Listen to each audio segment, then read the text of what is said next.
have to know your body. You have to know what your baseline is before you got pregnant, what your baseline is now that you are pregnant when it comes to blood pressure. Know what it is during labor. They should be checking whether you're in a hospital birthing center or at home during labor. You have to know, they have to be checking your blood pressure every 20 minutes. And honestly, preeclampsia occurs, but it's not that prevalent. Everyone does not get preeclampsia. Everyone does not have high blood pressure, but you want to be aware of the situation, and you want to make sure that you keep yourself abreast to what's going on with your vitals. Thank you so much for that and giving us some clarity on preeclampsia.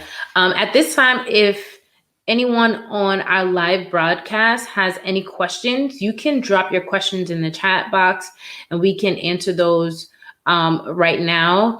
And remember, if you do ask a question, we are going to automatically put your name into a pot for a free Lyft code or a free DoorDash code where you get a whole free meal. So you can drop your questions in the chat box and we will automatically enroll you into that contest.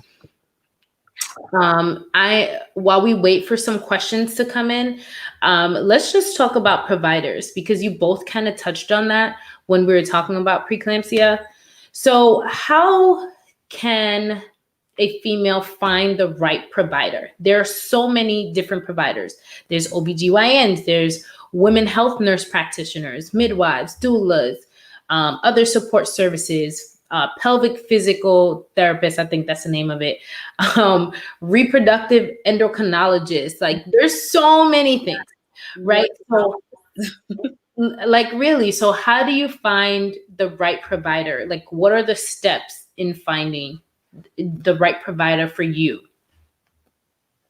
Well, I mean, I touched on it a little bit earlier, as far as, calling, if there's a hospital that, that's where you want to go deliver at, you can call up that hospital and ask them for the list of, providers.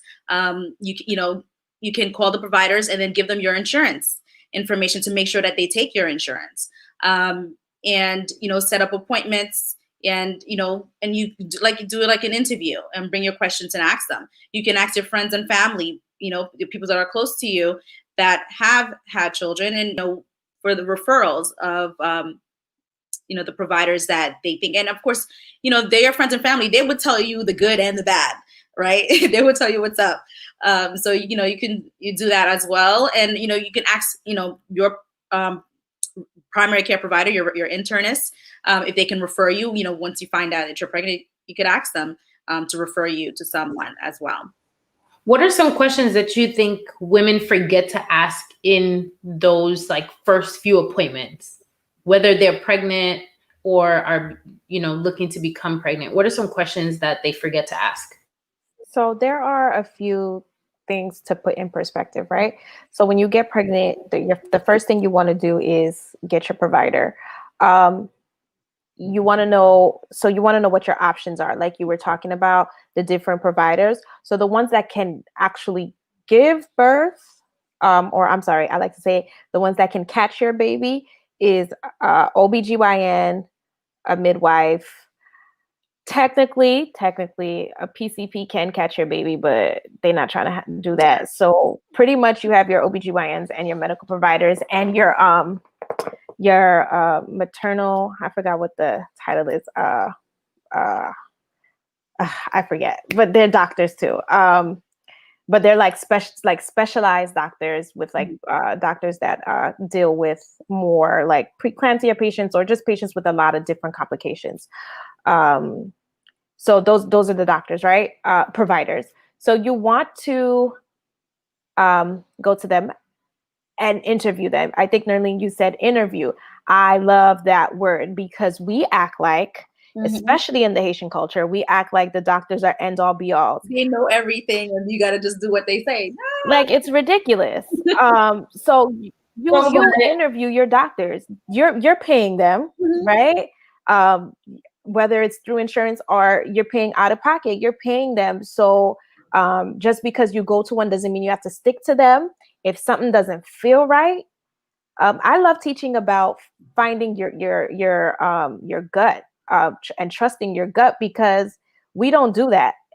You know, and as soon as a client tells me, so I ask them about their provider. So what do you think about your provider? Da, da, da, da. And they're like, oh, they're good. But, you know, I didn't like, I asked him a question. He didn't really answer it. So It was the but butt. anyways, Yeah, the but butt. anyways, like he's good. And I'm like, what was that but about? You Yeah. know, if you're not okay with that, move on to the next. There's millions of doctors, millions of midwives. You know, so you have so many choices. Some questions I would ask is like, are they okay with you? You know, I don't want to talk about myself, but like, are they okay with having a doula? And it's not to say that you will have a doula, because that's your choice.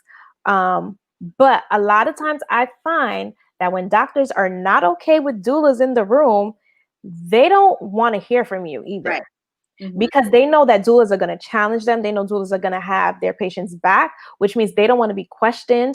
They want you to do exactly what they say. And if you're not okay with that, then you have your answer and you can move on.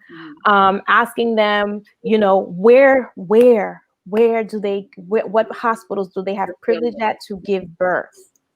Oh my God, guys, I've had, and they were younger clients, but I've had clients that last minute realized,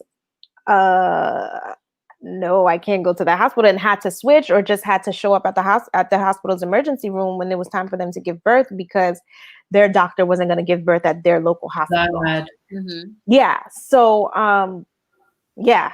So that brings up two questions for me. Like, birthing, like creating a birthing plan, and then like a real life scenario question. Like, your provider is bringing you a course of treatment that you're not okay with, and you're in a high stress environment or a scenario. Like, what do you do? So is that during labor or like still in the pregnancy? Well, I mean, in the pregnancy, let's just say, during the pregnancy, third trimester, right? Like, you're near the end, it's time to, birth the baby. And here we are talking about, this is what I want to do. And it's like, no, I don't want to do that, So it brings those up are questions, one that you should ask in the beginning. Asking, what if I am diagnosed with preeclampsia, what is the course of action? If what are your reasons for doing a C-section? If you don't like their answers, move on. At what point that's where they would go, and make sure that they communicate that with you, and like Thamar says, if you don't like the answer, move on. Make sure they listen to you. Are they patient? Like, when you're asking them these questions, are they patient? Are they like trying to rush you along, or are they actually be listening to you and answering your questions to make sure that that you're heard? Yeah. Do you trust them? Do you feel like your provider is trustworthy? Do you feel that they have your back? You want to create, and I talk about this a lot, creating your birth team. So you want to have your providers, and you were alluding, Debbie, to like a lot of different doctors. So like you said something about an endocrinologist. You would be going to endocrinologist if you have like thyroid issues or like diabetes also. Yeah. So that's not necessarily for everybody. I encourage people to have chiropractors, to have to do yoga, to do acupuncture when you're pregnant. Well, at the end of your pregnancy. But you want to make sure you have a team that you can trust, that has your back, and on that team will be your partner or a family member, your right provider. You want to visit the hospital or the birthing center, or if you're giving birth at home, visit your home. But you want to make sure that your team very well, and of course, having your doula, your breastfeeding counselor, or whatever. You want to make sure that you have all those people on your side and they know what's going on. So that was a question that I had about holistic and extra support services. So I do want to touch on that again a little bit more in depth. Okay. But we have a few questions in the chat, and I'm going to start with the first one. And I think you all can see it, but I'll read it out loud as well. Can you ladies discuss scenarios where women find out they are pregnant and their provider discovers a fibroid? So, I mean, I have had a few patients and know people who have fibroids and are pregnant or are trying to become pregnant. Usually, they will monitor the fibroid to see, if it's growing while you're pregnant as well, to make sure that, it's not going to, affect the pregnancy. I mean, they can't remove it, but they would be monitoring it, at the same time, to make sure that everything's okay. So it's not like